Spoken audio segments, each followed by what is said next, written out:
Welcome to the Burgundy Gold Knuckleheads podcast. As always, you know who's riding shotgun. It's my main man, Reggie. What's going on today, Reg? Ken, what's happening, brother? How you doing, man? I'm doing real well, man. I'm doing real well. We are roughly a quarter of the way through the season.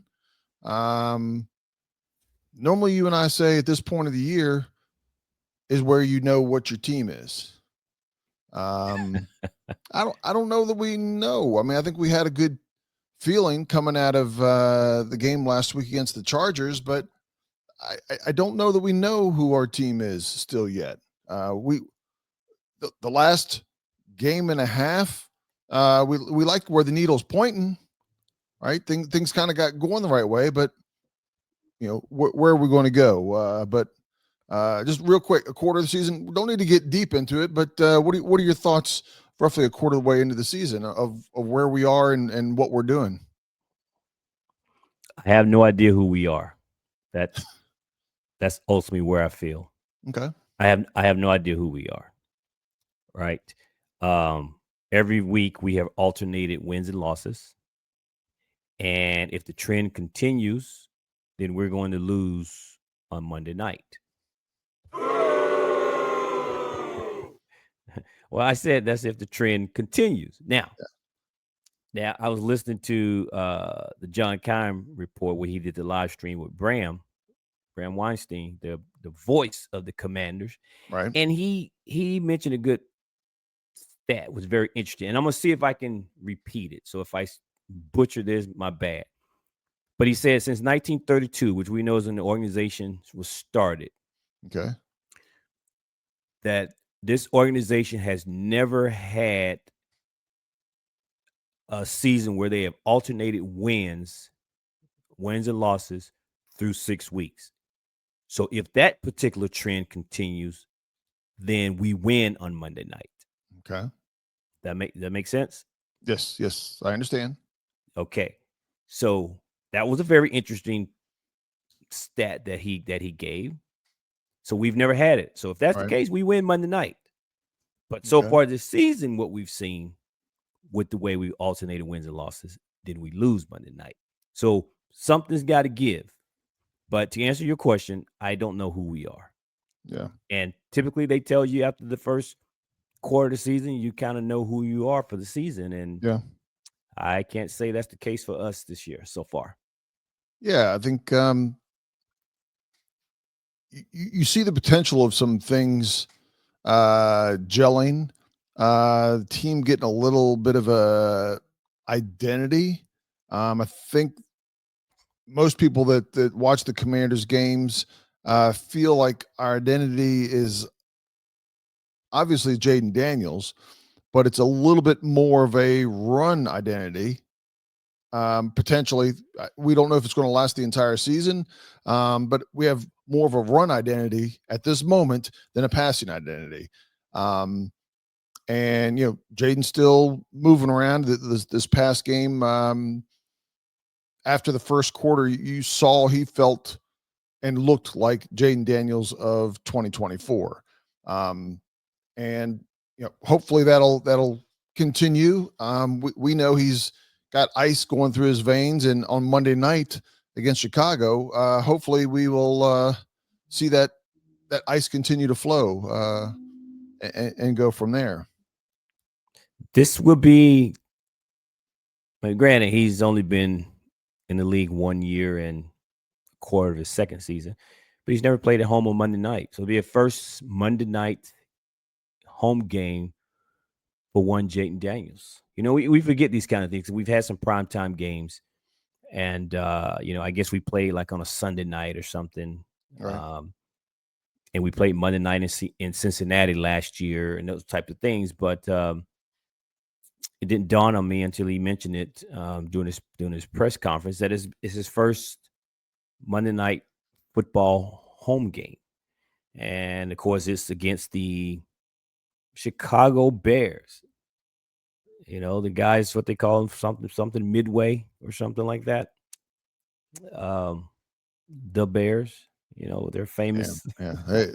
They that's been so long ago that people they don't know that, right? They Oh, don't it's the know. monsters of the Midway. That's Yeah, it. they don't even know.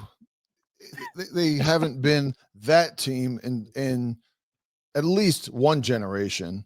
Um, but yeah, um, but yeah, I don't disagree. You know, I think there's a lot of little stories that are going to be talked about leading up. If you're Well, hang on. Let me Go ahead. set this up. Let me Yeah. set this up because I think I know where you're going with this. But just to kind of set up the opponent, unless you're living on the rock, you know that we are the Monday night football game this coming week for week 6.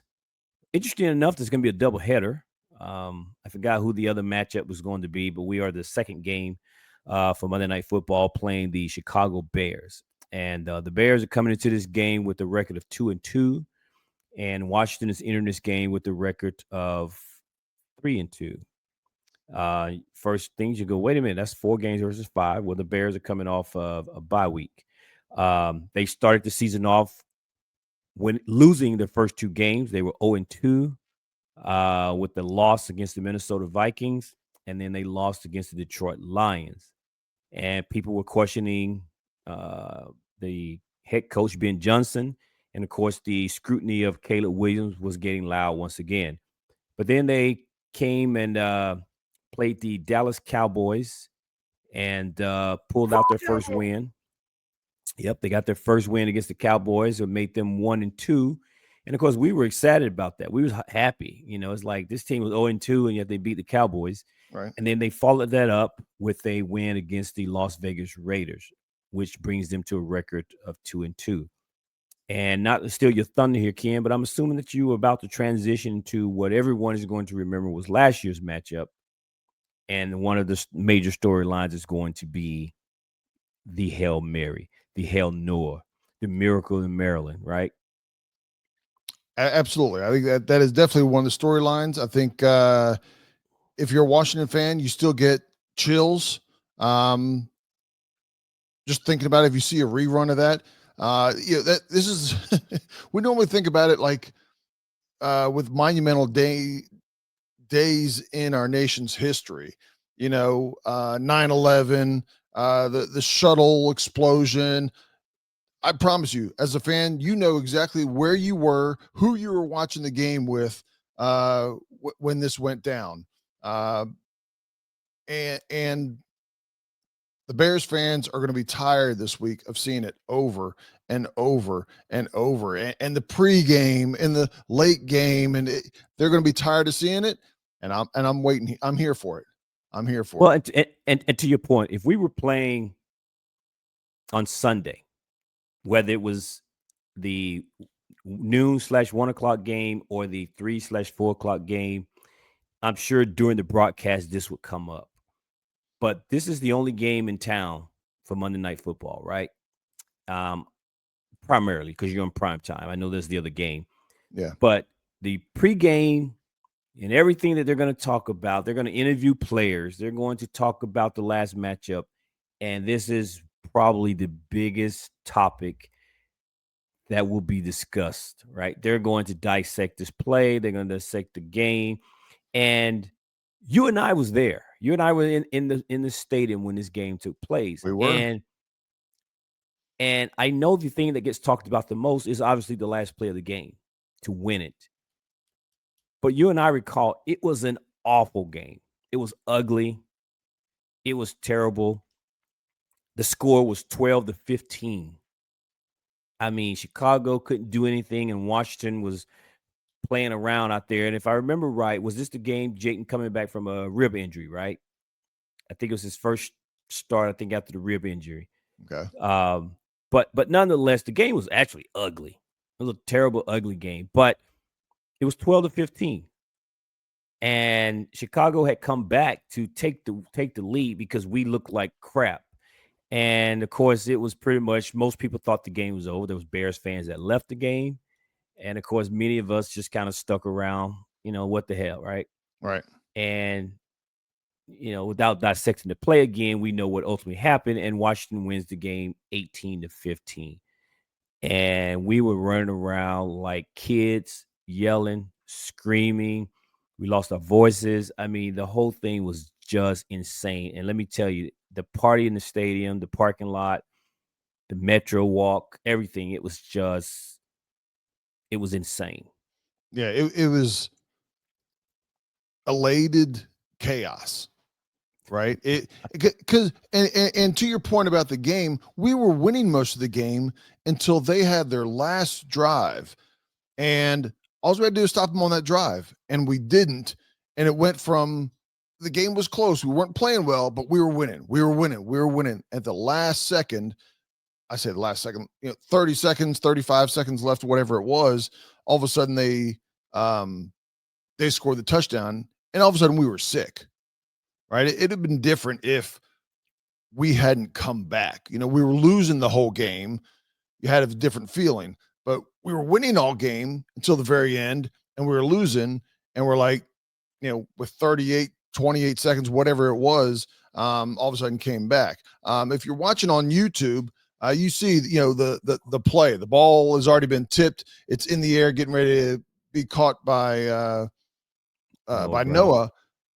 But another picture that I have that is right here, he's caught it. He's already, signaling for a touchdown. And there's a guy in the background that if you've watched it, you can't help but notice this guy.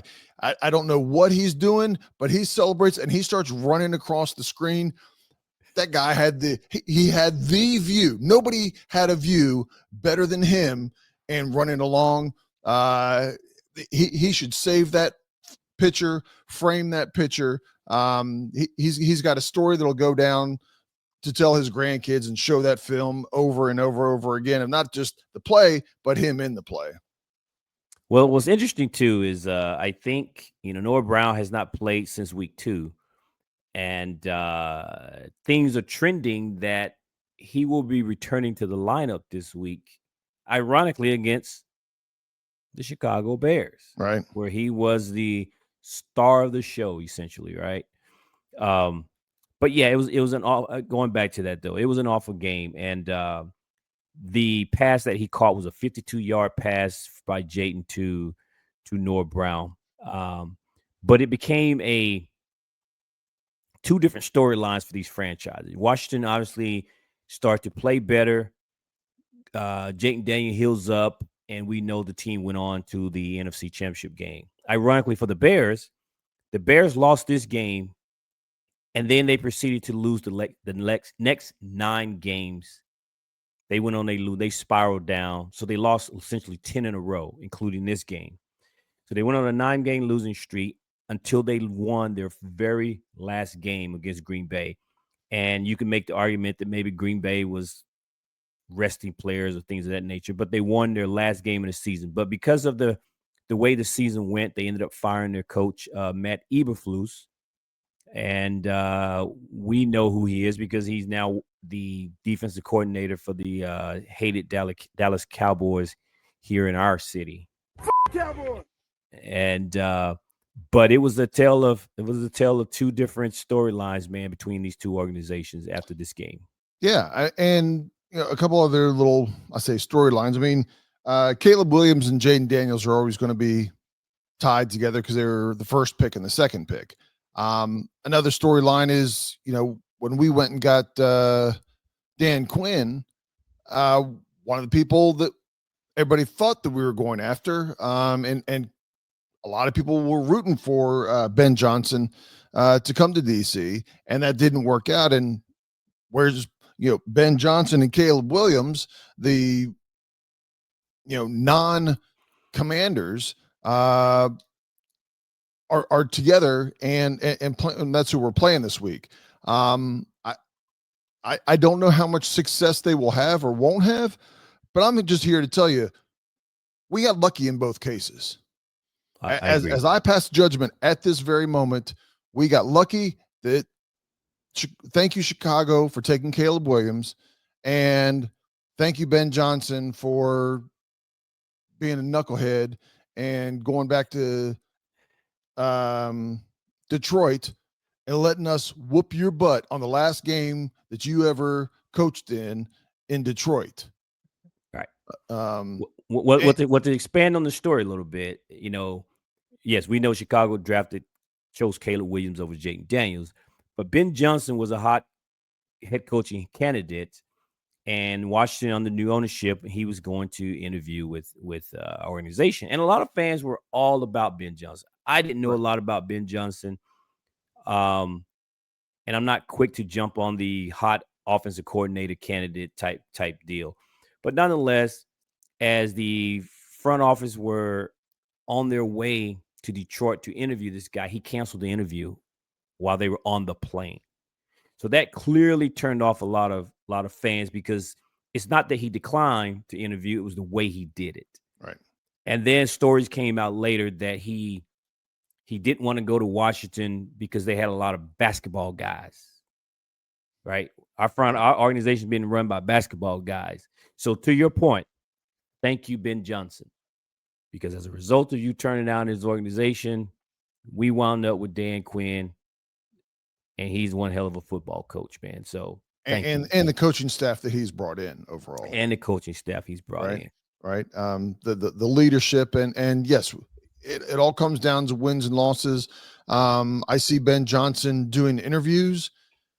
Uh, his very first interview when he was announced as the Bears head coach, I remember sitting there and going, just off of that interview, I was like, we dodged a bullet. We dodged a bullet that we did not get Ben Johnson because I don't doubt that he knows offense. But I'm going to sit here and tell you right out front, I don't know that he's a leader as a head coach for a football team. I Um, agree. I agree. I don't like the that's guy. that. Yeah, I don't like the guy. I don't like him. So Yeah, so yes, yeah, I'm glad. And to your point, he comes across as a weirdo. I don't know him personally, but he comes across as a weirdo. And to your point, he doesn't seem to be a good leader of men, even though he may be a savant when it comes to understanding football, X's and right. O's. But being able to understand football and be a leader of men are two different things. And I think Dan Quinn is one hell of a leader of men. Yeah, So without a again, I doubt. appreciate it. Um, and as we turn to the game, you talked about their two wins and their two losses. Their win was against the Cowboys, and you don't know, what Cowboys team you're getting from week to week. And their next win was a close game against the Raiders, who, if you've seen the Raiders at all this year, they're not a good team, right? That might be an understatement. The Raiders are not a good team. And it kind of went down to the wire. I forget the score, but it was within 3 points, 1 point. Um, but anyway, 25-24. 25-24. Okay, 1 point. So, it went down to the wire against the Raiders. And as I look at the team and I look at the stats and I know the struggles that Chicago has had, you know, could they have a good game? Yes, I think they definitely could. Right? This is a game where you don't have a problem getting everybody focused. Right? Ben Johnson, not only as a head coach, but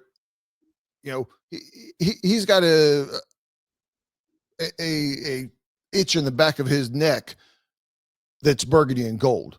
Whether it was from the head coach issue, whether it was from Detroit, whether it was from him inheriting the team that was the Hail Mary, he's got that. All the players that were there last year, they got it. So they're going to be 100% focused coming into this game, wanting revenge. The revenge factor is definitely there for all of them.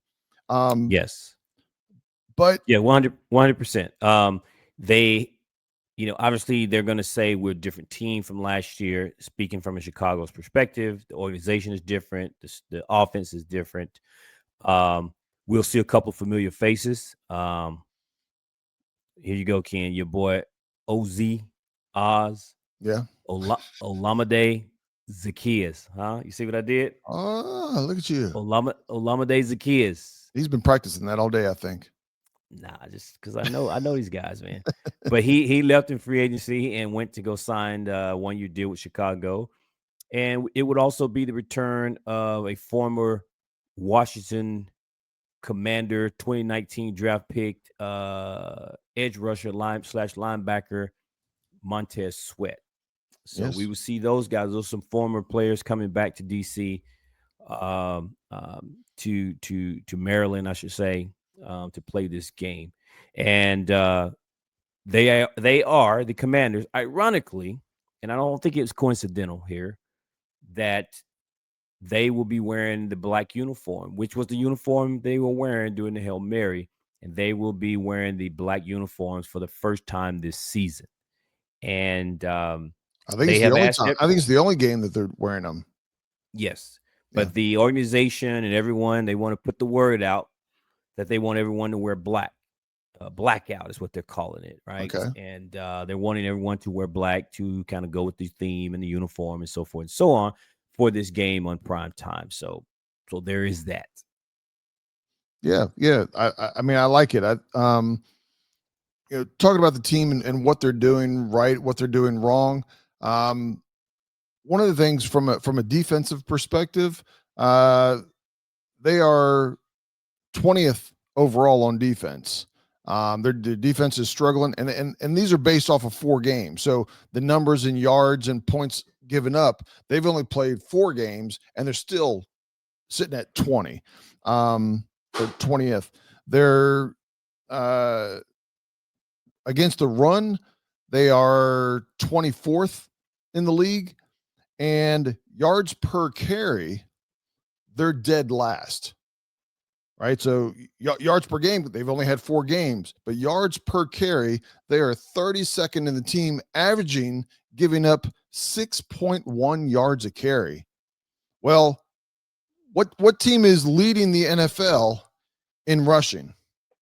Not only yards, we've had 5 games, but also the team is leading with yards per carry in the NFL. Number one, the Washington Commanders. Um, this is gonna be a see if both is Chicago really that bad? Is Washington really that good? If those numbers are true, it should be a good day for the running game for Washington. That doesn't mean you're going to win, but it's a good day for the running game. So let me also throw one little nugget in here. Clearly, through 5 games, we have shown to be very strong in the run game. Number one in the league so far, right? In terms of total rushing. Yep. But another factor, a factor in which your boys made it well known. I do not like weather to be a factor in the game. And there is an 86 to 88% chance of rain on Monday. Now, I don't know what the during the game, before, after the game Right. type of effect here, but weather could be a factor here on this game. And clearly, if it is raining during the game, it helps when you have a run game. Right. So that again tilts the advantage to Washington. Yeah. Yeah. Without a doubt. Without a doubt. Offensively, just from an overall picture, Chicago's offense is 23rd, to where Washington's offense, again, this is rushing passing, is 8th. So I know we had the one game where we struggled against Green Bay. I mean, we didn't look good offensively against the Giants, but we were still moving the ball, putting up some points and everything. It wasn't as fluid and smooth as it was, the second half last week or against the Raiders. But we are moving the ball. Again, this is going to be Jaden Daniels' second week back. The last half of last week, he really looked good, and I anticipate him in the offense of getting in sync here, and incorporating their run game in a manner that's going to help the pass game. Right. Well, yes, but the question becomes, the big question, at least for me, is going to be which Washington defense is going to show up. Right? Right. Because as bad as you say that the offense for Chicago is, they still have talent. Rome Odunze is is a star wide receiver. DJ Moore is still a very good veteran wide receiver. Caleb Williams, for all the things that ails him, is still a talent. And again, I think if there had been more time on the game last year, it's a possibility Chicago wins that game because, again, we didn't play well and they started to click. But again, Caleb Williams, the talent, Ben Johnson, the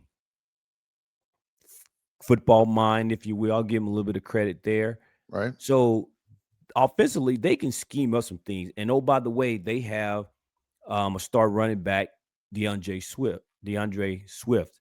So the defense is going to still have to show up Right. and have an impact on this game. I think Washington offense against their defense, I would go advantage Washington. But I don't know which defense from Washington is going to show up on Monday night. I think that's fair enough. Even with that, they're averaging 3.8 yards a carry, which is the bottom 5 or 6 teams out there. Let me see, 1, 2, 3, 4, 5 teams have a worse yards per carry than Chicago. And again, yards per carry doesn't matter how many games. It's how much are you picking up, obviously. So they're the bottom 5, bottom 6 in the NFL on that, and that is Washington's strength on offense. I mean, to your point, Caleb Williams, if he stays in the pocket, I feel more comfortable. And when he gets running, he gets dangerous.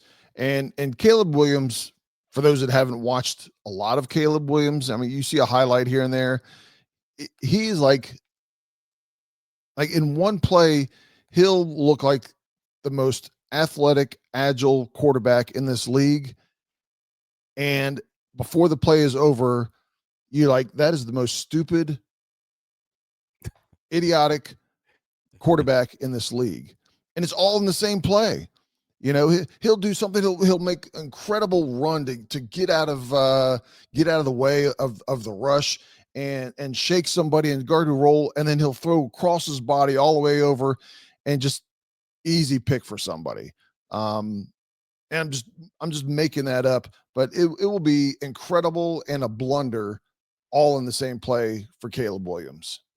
Well, part of his strength is off script plays. Yes. And that was one of the knocks on him. They said if he's forced to play traditional quarterbacking, he was average. He was good, but he's average. But he was athletic. He had the skill. He had the strong arm and all those things. But where he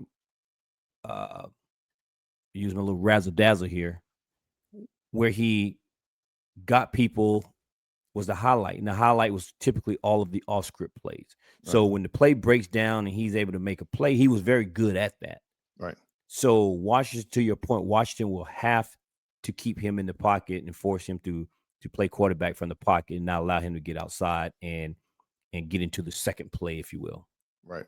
And for those that have not heard some of the comments, that razzle dazzle off script plays, Ben Johnson wants none of that, right? He wants to use his athleticism, but Ben Johnson is look who he had before. It was Goff, right? Goff came and has some basic raw talents as a quarterback, more of a pocket quarterback, and that's what they use him. Hey, here's what you're going to do. Here's the play. Here's the check down and a lot of timing stuff for them. And they didn't ask Goff to do razzle dazzle, right? They don't want him to do razzle dazzle. And I understand you got to use the skills of your quarterback, but that is not what Ben Johnson wants. That's not what his offense is about. So I think behind the scenes, there is some, I don't know about headbutting, but there's a struggle of Ben Johnson getting Caleb Williams to play the way he wants to, more in control. right? You need some of the off script plays, but Ben Johnson would like Caleb Williams to stay on script a whole lot more than what he has in his high school, college, and NFL career to this point. Okay. Well, just as long as he uh, doesn't make the mistake of trying to force a guy into his system as opposed to designing something to work with it Sure, with sure, sure. the player, right? They tell you that coaches tend to do that. They tend to fail when they do that, right? Instead of building around the player, you try to force the player into the system. And listen, whether you like Caleb Williams or you don't like Caleb Williams, you have to understand that that's who he is, and that's kind of what made the kid special. And so, if you're trying to take part of that away from his game, then is that really the thing to do? But you know what? Hey, I don't care. I want them to lose. So if that's what if they're fighting internally because Ben Johnson wants him to sit around, just stay in the pocket and be Tom Brady, hey man, go for it. Yeah, Let him yeah, fight. Let Caleb win because we've seen him pout. He'll pout. He'll not have a good. He'll get in his head, and it'll affect his play on the field. So if that's what's happening, hey, by all means, man, keep it up. yeah. Without a doubt, without a doubt. Okay, it's going to be an interesting game. It's going to be a Monday night game. I'll be tuned in. I'll have my popcorn ready. If it wasn't Monday night, if it was a Sunday game, either 1 o'clock or 3 o'clock, 1 o'clock or 4 o'clock game, I think Reggie and I would be at that game. But being a Monday night and not being in the DC area, unfortunately, we won't be at this game. But Will not be at this there'll game. definitely be an electricity with everybody waiting to see what happens this time. We saw what happened last time. What is happening this time? Yeah, it's gonna be a good environment to be in. That's for sure. And I Yeah, wish I was there. yeah. Reggie, you got something else, or is it that time? I got nothing else. I think it's that time, man. What's your name? What's your number? Everybody's favorite segment. As a matter of fact, last week at the bar, I didn't even ask the people around me. They started telling me what their number was right off the bat. Carl, Matt started. They started talking number right off the bat. Okay. And started bringing it to me. So it's spreading. It's spreading. What's your number? What's your name? What's your number? Reg, you want to go first? You want to go second? I'll go first. I'll go Okay. first. So I'll just start by saying this, man. So we know, interesting enough, Washington is favored as of the recording of this podcast. Washington is favored by 4.5 points. Yep. Going into this game. I mentioned it a little bit earlier. With Chicago having a 2-2 record, they had a bye week last week. And as much as I don't like Ben Johnson, he is a pretty good creative football guy in terms of X's and O's, and he can scheme things. And I do have a little bit of concern with having a bye week, an extra week to prepare for us. And to the point that you made earlier, there's a lot going into this game where he's going to want to win this game due to obviously the fans and the Hail Mary side of it for Chicago. And then, of course, his last game being an offensive coordinator for Detroit. So they're going to scheme some things up, and he's going to scheme some things up that is not on tape yet. And Washington's defense, as much as I'm concerned about our defense going into this game, because they've not been able to put it together consecutive weeks, we do not do well with new stuff. Okay. And that concerns me a little bit. I agree with you that Caleb Williams is better for us if he stays in the pocket, because I think when he's pressured, he gets rattled. So if we can do that, I think that's an advantage for Washington. So I'm going to say if we play the way we played last week against the Chargers, both on the offensive side and the defensive side, then I'm going to say Washington wins this game easily. But I'm not sure. As I mentioned to you earlier, I don't know who we are. Right. So I don't know which team is going to show up on Monday night. And I will say primarily on the defensive side, but collectively, I don't know who we are. So with that, my confidence number is going to be a 6.5. 6.5. Okay. Um, I don't disagree overall what you're saying. Um, in the NFL, the old, any team can be any team on any given week. Definitely comes into play. But also, Washington is a better team. Um, at this moment, Washington is a better team going into it. I think the last 3 weeks, even in the loss to Atlanta, where they definitely had the struggles. There were things that went well. I'll go back to the running game that I felt like they didn't put enough emphasis in, and last week they definitely put it together and made that a bigger focal point. And that's where the identity of the team is. We talked about, do we know who we are at this point? I think we're going to see more and more running. We're not going to become a 60-70% running team by any means. It may be 50-50, but it's actual running. It's we saw it who was against? Was it the Raiders where we went down and just ran the entire first drive? Yep. And the focus was on the run. That is what we're doing well. I think we're going to see more of that, especially against a bad rushing defense up to this point in Chicago. I'm just going to remind Washington Commanders they have tight ends. All right, let's not let another tight end on a when we've lost, it's been a good day for the tight end. Chicago has tight ends. They might not be as good, they might be better, but they have tight ends. Let's keep them covered. But I think Washington walks away with the win. It may be a little bit close at the beginning, but I think Washington ends up controlling this game at some point.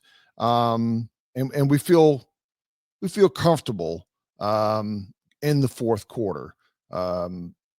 Maybe in the fourth quarter we score that touchdown, we get up by at least 2 scores, if not 2.5 scores. My confidence level is at a 7.5. It may sound like I'm more than that, but to your point, Chicago has talent on that team. I just don't think that talent has gelled and is there at this point to come in and beat Washington. 7.5. Huh? Okay. 7.5.